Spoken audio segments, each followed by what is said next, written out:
Today we wanted to share with you the best beaches to visit and potentially also live in Italy. This is a great topic. So many people, especially Americans, Canadians, are coming to Italy every summer to vacation and enjoy the pristine beaches that Italy offers.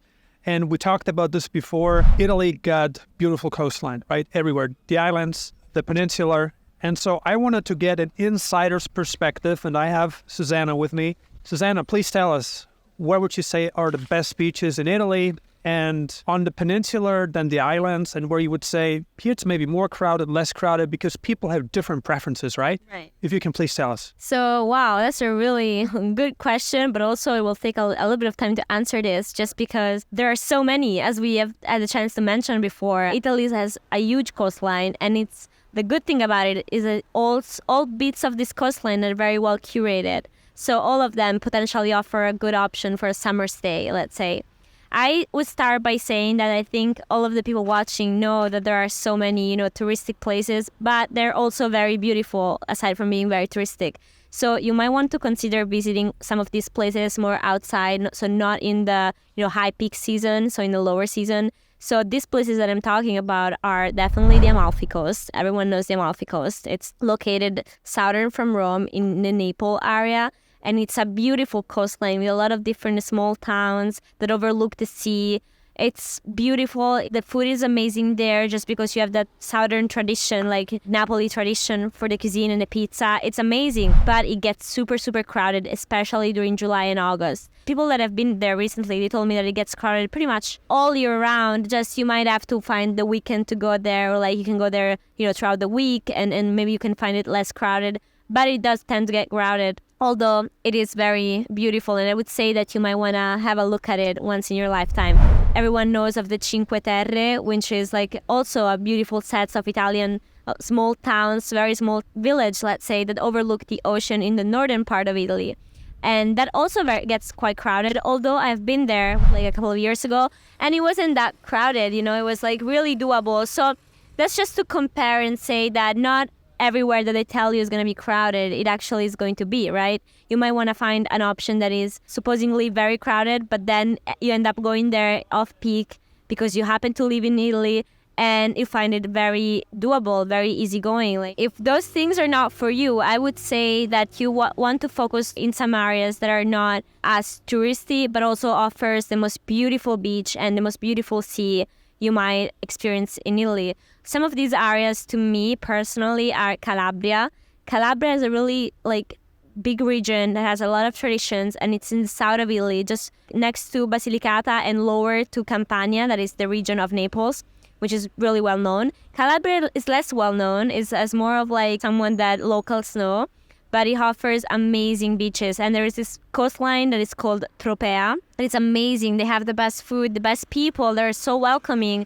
You will never feel as welcome as you will feel in the south of Italy. So I feel like that area, it's the best you can get. And it's not as well known as other parts, right? We just mentioned the Amalfi Coast, the Cinque Terre. Those are amazing areas. I love them. I would go to any day, but they're crazy expensive and they're very crowded. So this could be a good option if you don't want to spend a fortune on your holidays, and if you want more of a real Italian experience, where locals are, where you have things that you wouldn't have any other other country. Maybe in some beaches you wouldn't even have a kiosk with popsicle and stuff. You wouldn't have anything. It doesn't stop you from enjoying the beauty of the beach. Moving a little bit southern, I would say that one beach that I really love, one beach area that I really love, is Sicily and its many cities. I would say both the western and the eastern side of Sicily are both beautiful. On the eastern side, you might find more small towns and cities. There's a little town called Modica where the chocolate of Modica was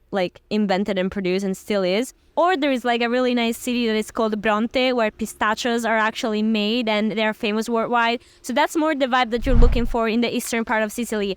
On the western part, though, you have the most beautiful, amazing beach line. You have San Vito Lo Capo, Palermo. You have so many other beautiful areas that you might definitely want to have a look at. And I'd say that island, it can get crowded during the months of July and August as well, but not as crowded as some other areas that are more elite, Portofino and Cinque Terre and all that. So I feel like that's a really good option. Some people what they do and what I personally love doing, because I don't think it's more on the expensive side, it actually saves you a lot of money and time, is renting a boat with like a skipper on it, and they take you and make you see like the whole island, and then you never have to sleep on the land, but you always have to sleep, like on the boat. And it's a really good way to avoid the crowds, and it can get very inexpensive here as a service. So I think that could be a good option if you plan on doing that. Another good option, of course, is doing the same thing, but in Sardinia. That is another island that we have, one of the largest islands. If Sicily has a better cooking tradition, Sardinia has a better sea. Like you would find Caribbean sea quality there. It's amazing. It's world known for its beaches, and some of these beaches are actually closed. Like there's limited access there just because they don't want you to ruin the soil and ruin the sand. It does get crowded, but then again, a lot of people resort to the boat option, so that's a good thing.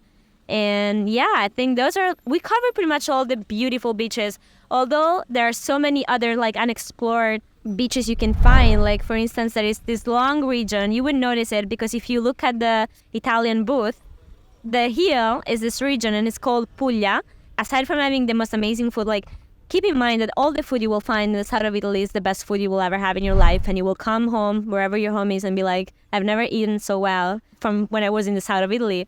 And that's what happens to me, and I live here. But I do remember the food and the culture of the south as one of the most invasive one in a good way. But aside from the food, it will offers you the most amazing beach line and the shores because it's so long, and it has all kind of beaches, just if you like rocky ones rather than sand ones, white sand, brown sand, whatever you like. It's like a buffet. That's what we always say about Italy. It's like a buffet, meaning that you can serve your plate with whatever you want. I remember they brought me this year a really large pack of figs that were grown in the south, and I feel like the soil has something there. I'm telling you, they were small, but they were like little candies. They were so good. So I feel like that's also the soil has something there that is different from the northern part. It's more rich, and it allows for richer food to grow and more nutritious packed food to grow. Well, thank you so much for this detailed statement. You've broken it down, I think, a lot better than any other person would have done it. Thank you so much. It was very detailed, and you gave us different options, right? If you guys have any questions, or if you want to share your favorite beach located in Italy, then do it now, please. Thank you for watching, and we see you in the next video.